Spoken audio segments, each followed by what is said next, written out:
Hi, this is Brian with WTI, and what I have here in my hands is the Personal Hispano Honey Soap. The Personal Hispano Honey Soap is made in the Dominican Republic with plant-based ingredients, including honey, olive oil, coconut oil, and castor oil.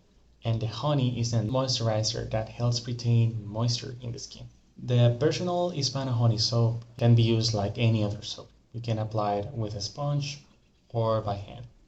It is recommended to use during showering or bathing. I have used the Personal Hispano Honey Soap for several weeks now, and I found it to be a very pleasant soap.